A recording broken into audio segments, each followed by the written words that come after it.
Welcome to HACCP training module.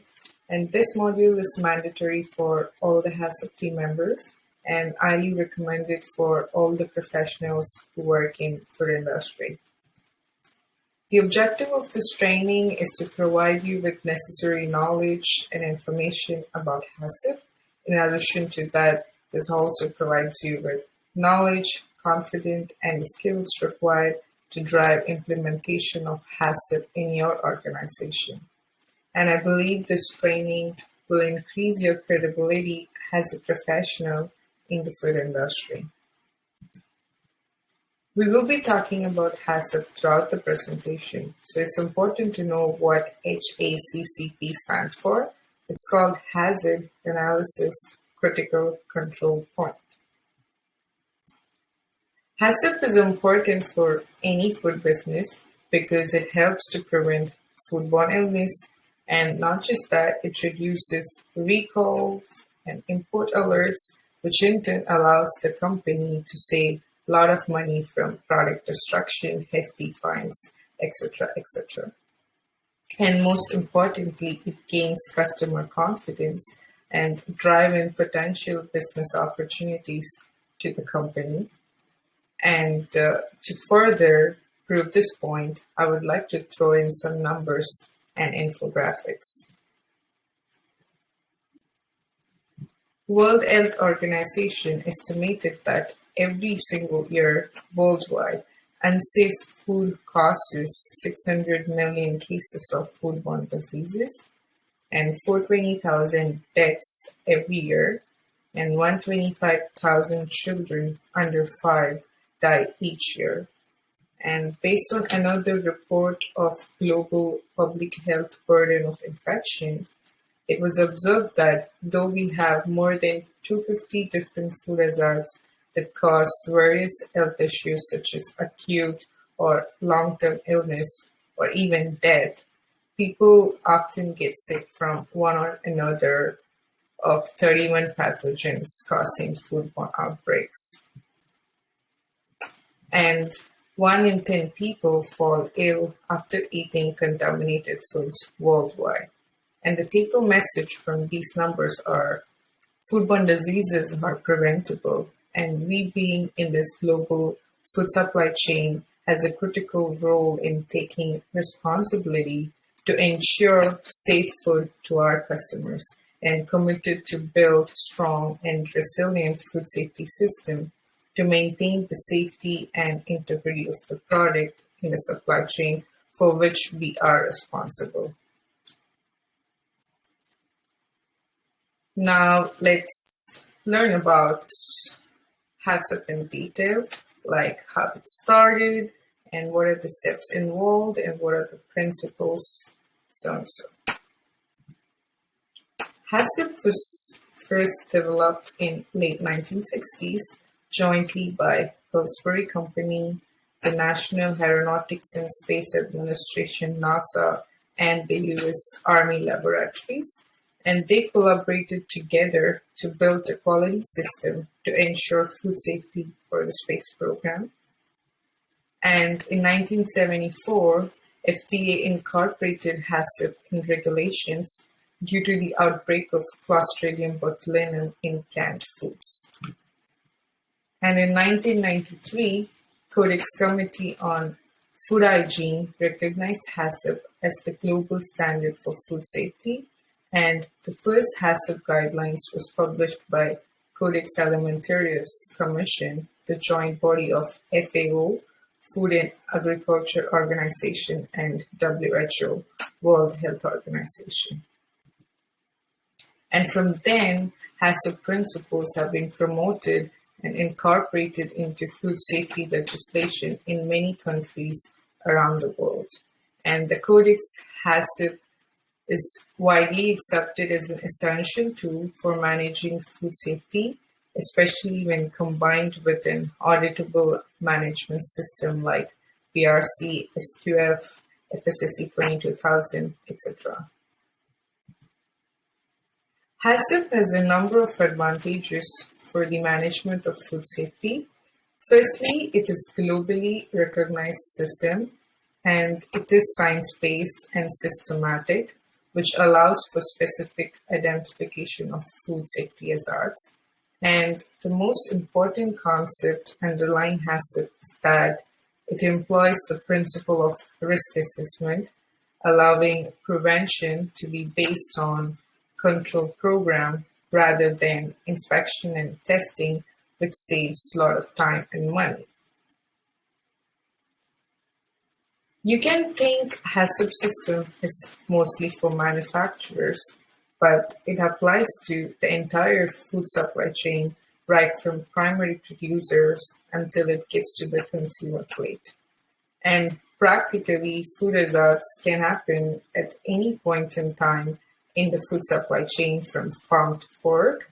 And every single player in the food supply chain, such as primary producers like farmers, processors, traders, distributors, retailers, and even consumers must be responsible to maintain the safety and the integrity of the food they handle to ensure safe food.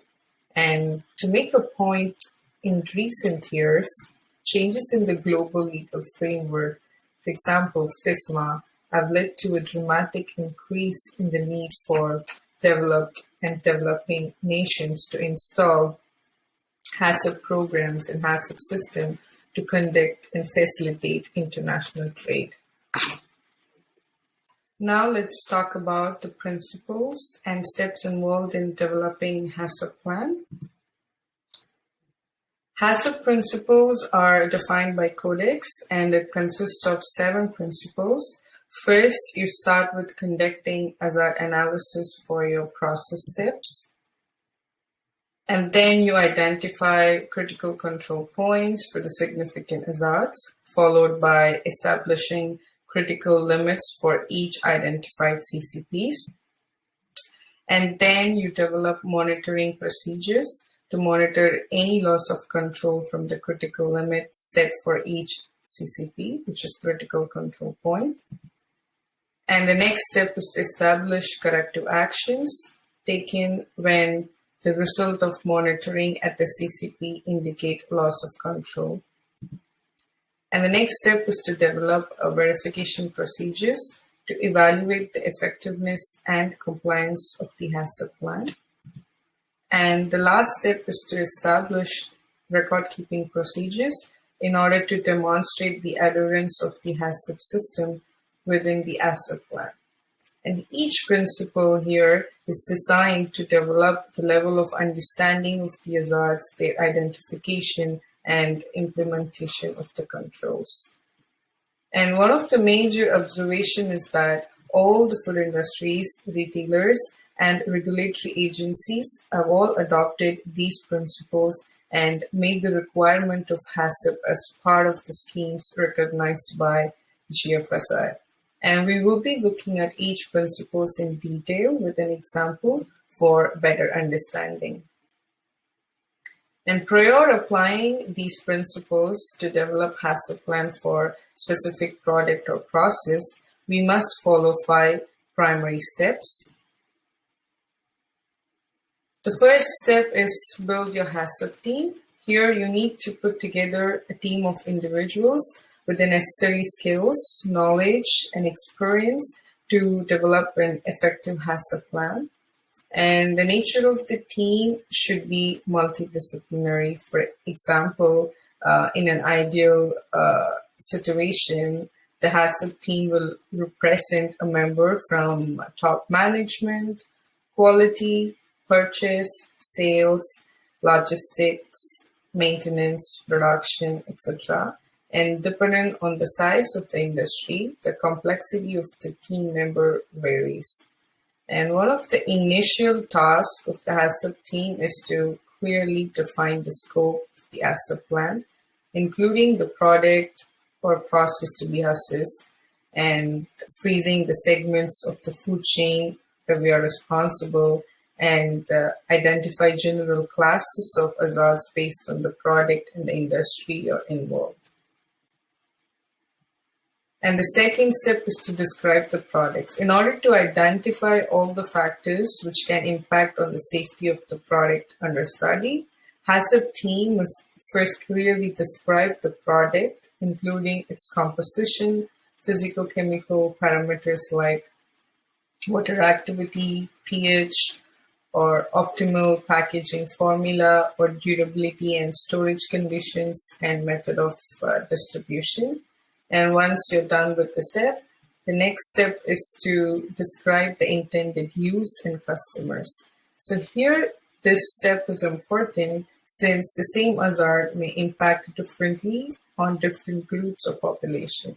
And for this reason, the intended use should clearly define the type of consumers who may use the product. And also the team will need to include how the product will be used or handled. For example, whether it's ready to eat or it's ready to cook or it requires further preparation by the consumer. And the next step is to construct a flow diagram to describe the process. So here a flow diagram is a graphical representation of the process steps that involve. Hence, it should be comprehensive and cover all the steps in the processes and the defined scope of the HACCP study. And following the construction of the flow diagram, the last step is HACCP team should confirm the flow chart against the actual process flow, and team members should verify and sign the flow chart that is up to date. And once you're done with the steps, then you can follow the 7 principles to develop your HACCP plan.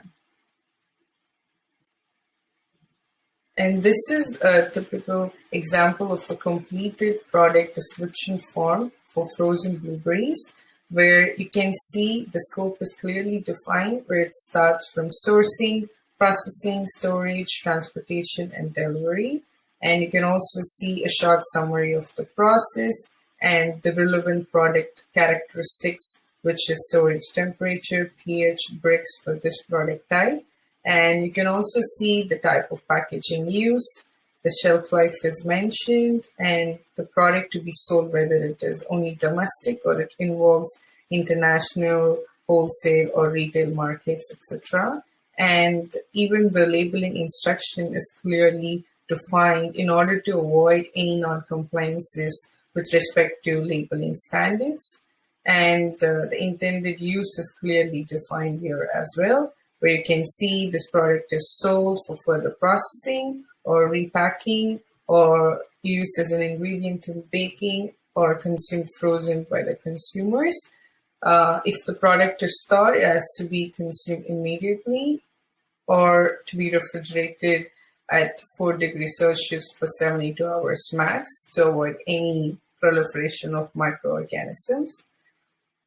And even the controls are mentioned during the phase of transport and distribution, where the product should be maintained all the time below minus 18 degrees Celsius throughout the supply chain until it gets to a customer location. So here you could see we captured all the steps we mentioned in the previous slide. And this is the simple process flowchart for a frozen food processing manufacturer. And we're going to take one of the steps in the process to discuss each principles we saw in the previous slides. It starts with raw material receiving, sorting, grading, washing, packing, metal detector where you pass the packed products in the metal detector. Then it goes to freezing, frozen storage, transportation, and delivery. So now let's discuss each principles in detail.